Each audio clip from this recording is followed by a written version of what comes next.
Are you tired of living in a suburb? Are you ready to stretch out your arms and your feet and go frolic in a field of hay and grass? Well, Northern Colorado might be your place. Well, that is my intro. I can't tell you it's the best in the world, but I thought it sounded like a great commercial. But this video today is really going to be about just how vast the area is out here in Northern Colorado. What that means is maybe we do have some pretty tight neighborhoods, but in terms of actually having space to go out and explore, go out and play, Northern Colorado is definitely in my tops, even compared to some of the places I've lived in the past. So come along with me today as we kind of explore some of the different areas like Boulder County, Larimer County, Weld County, and I will give you guys some of my top areas to go explore, especially when it comes to being able to get out, get away, and not always be crowded around a bunch of people. So hope you guys really like these videos. If you guys could, please like, subscribe, and share. And can't wait to take you guys along on this journey and hopefully give you guys a little perspective of kind of what Northern Colorado offers in terms of hiking, in terms of hanging out, shooting, any of those fun things you want to go out and do, we have it. So here in Northern Colorado, we have a lot of different small counties. The top three counties out here is going to be Boulder County, it's going to be Larimer County, and it's also going to be Weld County. Between those three areas, we have over 100,000 acres of publicly owned land that we have to go out and enjoy on. If it's out in the Weld County area for Pawnee Buttes grassland, where you can go out and do shooting, you can go out in the wintertime and take your UTV, ATV, dirt bikes out there and go out explore those acres. Or you could be over in Fort Collins at the Horsetooth open space. And it is just so vast here. And like I was saying in the intro, it's just something that most people don't see. So when you look at a map of Northern Colorado, when you look between like Loveland, Colorado, Fort Collins, Colorado, Greeley, Colorado, everything kind of looks far away. And to me, it's not that bad. It's like between Loveland and Fort Collins, you're looking at about a 15-minute drive in between the two places. And it's just a quick little one-lane road that goes back and forth. We got a couple different options. Always easier to travel out east if you're looking to make a little more time on that side. But other than that, being here, you will notice if you drive between Loveland, Colorado and Fort Collins, that there's a lot of this open space that it looks like kind of like farmland, or you might see some like random natural preserves out there. Well, between Larimer County, which is, Fort Collins, Loveland, some of Windsor, we have over 60-some thousand acres that are used to preserve kind of the feel of Loveland and Fort Collins and the space we have between. What you can definitely tell is that they are very particular about keeping Fort Collins and Loveland separate, just like they are with other towns as well. And it does create a really nice feel because you don't just always feel like you're going neighborhood to neighborhood to neighborhood. If you go over to Southern Colorado, like Parker, Castle Rock, Colorado Springs, to me, that feels more like a suburbia. You got bigger roads, you got more highways, you got more just house after house. And then there's just these little pockets where you kind of stay in because that's just, you have a grocery store, you have all your, Home Depots and Lowe's in certain locations. So here in Northern Colorado, it's a little different where each town has their own deal and it feels like a true town. When I lived in Parker, Colorado, it used to be very separated from most places. I even lived out in the country when I was in Parker, Colorado. And now that I go down there and travel down there for work, I can just have a great feeling that it's just so tight. Aurora, Colorado and Parker, Colorado are almost becoming the same thing. And so it's almost hard to tell the difference between them unless you saw a sign on that side. So for me, Northern Colorado, it just feels like you're in your own separate area. And for most homes, except for these new builds that are obviously coming out because, obviously trying to fit more homes on a lot is a good thing for a builder.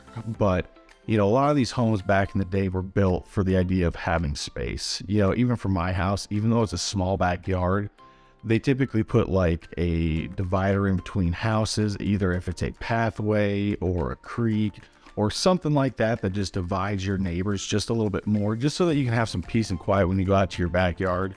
That to me is something that I really love about like Loveland, Colorado. And I think Fort Collins does a really good job as well because it is a little bit older of a town in terms of just maturity wise. And so they have a lot of, really mature landscaping that does that as well, plus privacy fences. And, having a neighborhood that doesn't have an HOA doesn't hurt as well because you can kind of do what you want on that side. So for me, that's why I really like Northern Colorado compared to some of the other places I've lived, other than like Parker. Like Montana, Bozeman, Montana was a great place to be. I really enjoyed it there. It was a fun place. Lived there for over 10 years. Got to do a lot of snowboarding up there. But for like playing sports, for example, being in Bozeman, Montana was a tough place because the next closest town that was probably a competitor to us would be 3.5 hours away. Where if you come to Loveland, Fort Collins, your competitors only might be 35 to 45 minutes away. So being a parent or anything, in terms of being involved in sports, I would definitely say, Fort Collins, Loveland has that feel of like a Bozeman, Montana, but still being at least close enough to each other to where you can get to places a heck of a lot easier. And I'll definitely say the weather is 10 times better down here than it is up in Montana, unless you're a big skier or snowboarder. So that is my big reason why I love Northern Colorado. Now, in terms of some of like the places I really enjoy, and I kind of discussed a couple of them, would be like Horsetooth Open Space, which is like also Soderberg Open Space, which I have some video of as well to kind of show you. But it's just, you can go out day. I went out and filmed for a little bit, had maybe 2-3 people in the parking lot, but never saw anybody on the trail. Now, obviously during the summertime, it's a little bit different. Some of those trails like Horsetooth Open Space, a lot of places in Fort Collins will actually make you have like a park pass or a day pass. Day passes usually run around $10, so be prepared for that. If you go more over to the Loveland side and stay away from the busier trails like Devil's Backbone or something like that, most of the parking lots are free over there as long as you can get a space. And if you're looking to get a little bit further away, we also have stuff further to the west, just right over the foothills. You have Great Rock, which is about 20 minutes away. Really fun hike. Takes about 4 hours, depending if you're as slow as I am. I'm more of a take it in and put my hands over my head and, take the views in while I, try to keep my breath a little bit. But, to me, there's just so many options here. You can go out even further. You can go up to like Cameron Pass, and there's some really cool hikes like Sky Lake. There's some also really fun ones closer down where like Glen Echo is, where you can go do a hike up to like Shambhala, which is up in Red Feathers, and come back down and grab a burger, a meal. You can get some Wi-Fi if your phone will work up there. And it's just a really fun time on that side. So those are some of my top places to go. It also shows you that there's a lot of, different options as well. The further you go west, the little less people you tend to get because people don't want to make that drive. And we just have so many things here so closely. Like I said, having 100,000 acres to go play around on, just gives you so many just different options.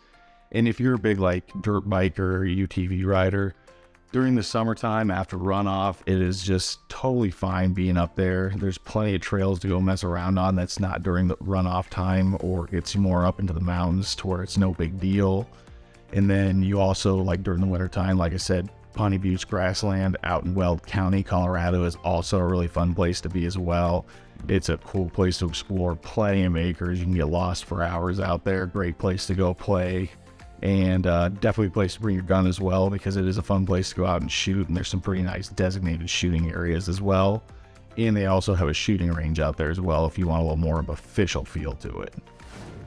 So those are the top reasons why I believe Northern Colorado is one of the coolest places I've lived, is because we have so much open space here. It just feels so nice to have a place where you can go, you can get away. When I lived in Kansas, they had about one open space that I knew that was about 25 minutes away from my house. And so coming from Kansas to here, so much better in terms of being able to have access to different places to go. If you're looking to go out and like go kayaking or paddleboarding, you always have a Horsetooth or Carter Lake. Horsetooth's up in Fort Collins, Carter Lake's up here in Loveland. You also have some stuff down in Berthoud as well, in Longmont, and up in Boulder, of course. And there's a lot of places over on the east side as well that have really fun lakes as well to go out to, and definitely has places to be able to dock your boat. And so just if you're ever looking for anything to do outside, know that Northern Colorado to me is a heck of a lot better than, I would even say, Southern Colorado. Now, Southern Colorado has some really cool stuff, and I'll probably go through that at some point just because it's a place that I didn't get to explore because I lived there when I was a kid. There were some places that I would really have liked to go, like up in Ouray or up to Telluride and some of those areas, or being able to go just mess around the Continental Divide a little bit. Would have been a fun time to be able to go kind of explore up that way. But being here in Northern Colorado and having this exposure definitely gives me the idea that, you know, at least weather-wise here, you know, in terms of accessibility to trails, in terms of having accessibility to like go camping, this is definitely one of the great spots. And I'll say, you know, some of it does cost, but there is still a lot of camping and hiking you can go out and do for free. And if you're ever looking for some fun trails, down in the description, I'm going to leave just some websites to go take a look at that'll give you pretty much the down low on every single trail you could possibly think of in the Northern Colorado area. I'll also throw some of my favorite ones that are up on the western slopes as well, just to give you some, you know, places to go explore a little bit. And you can also know that being here in Northern Colorado, depending on where you're at or where you want to live, you're also very close to Wyoming as well. So there's a lot of fun to be had up there as well. And one of those big ones is always those fireworks. So if you're ever interested, there's a couple across the border about 45 minutes away from, you know, say Loveland. So just some different ideas on that side, but I really hope you guys like this video. You know, this one was, you know, special to me because I spend a lot of my time outside and exploring. And so hopefully this gives you guys a pretty good, you know, perspective on what is available out here. Is it better than what you guys have where you're living now, or, you know, depending on where you want to visit. And so hopefully this gives you a good perspective. And next week, hopefully we get to be able to hit some more stuff more on the housing market.